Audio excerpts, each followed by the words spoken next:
What's up guys? So today I'm going to give you a few basic tips on warming up, and there's a few things I like to do when I'm warming up, and I'm going to give you kind of some basic ideas to follow. So today we're going to focus on the shoulder, for example. Now when warming up in any part of the body, you want to increase your body temperature first. That may be some cardiovascular exercise, some movement. You may do some, if it's in jiu-jitsu class, you may do some running, you may do some kind of like jumping jacks, something where you get some movement and get your body temperature up and warmed up. Then we want to take the joint that we're working on and we want to take it through some range of motion. So we want to take the joint through its full range of motion, or as much range of motion as we can comfortably without pain. The next thing we want to do is we want to load the joint a little bit. So we want to put a little bit of stress to the joint, get those muscles to fire, maybe do a little resistance exercise, some band work. I'm going to show you with this band today, and then get into your activity. So with that said, guys, let me show you those basic things in action. Let's get started. You can do some basic stuff to warm up, whatever you choose to do. You can do some movement drills, whatever that is. Hip escapes, warm your body up, get your body temperature up. That's number one. Number two, let's take our shoulder, since we're focusing on the shoulder, through a basic range of motion.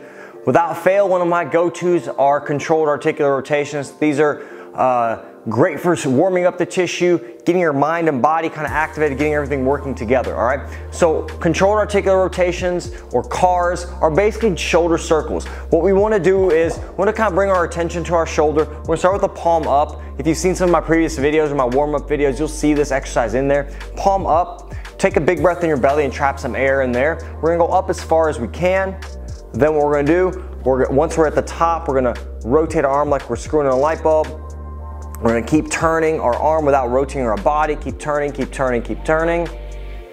And then get to our side. When we get to our side, our thumb is facing the back direction.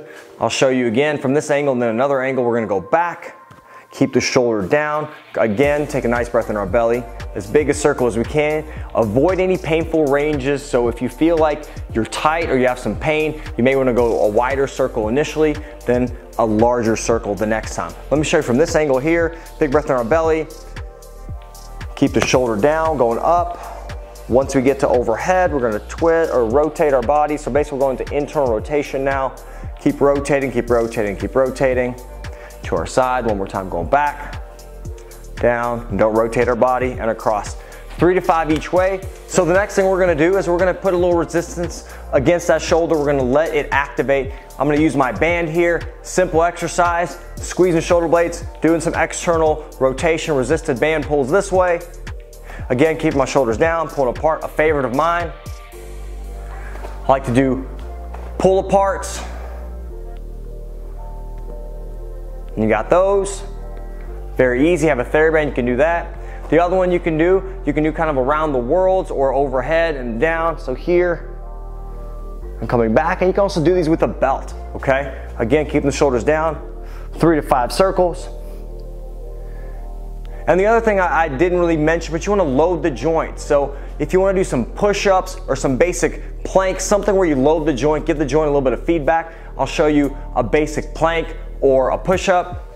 All right guys, so a basic plank or a push-up, you can get in this position, nice neutral spine, keep it nice and straight. You can do here, or if you want to do a push-up, again, if you want to get your push-ups dialed in, see my buddy Joe Clark, Average Joe Strength, he's the guy for that. I'm going to show you my push-up, don't make fun of it.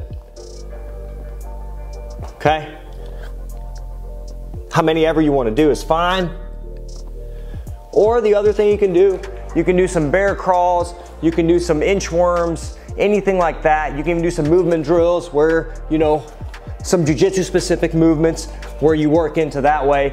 That's a great option as well. And guys, that's it. Whatever you choose to do, just warm up the shoulder. That's specific to that. You can use this concept for every joint. So what we want to do is, again, increase your body temperature, number one.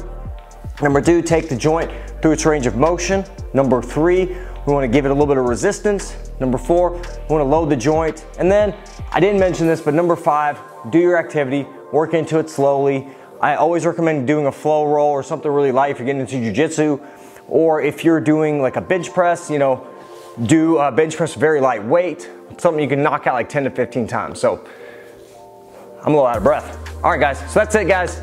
If you have any questions, shoot me a comment down there. I appreciate it. Don't forget to check out my hip course called Grappling RX Optimized Hips. It's a good one for you guys with tight hips that do jiu-jitsu. or sit all day. So that's it, guys. See you next time.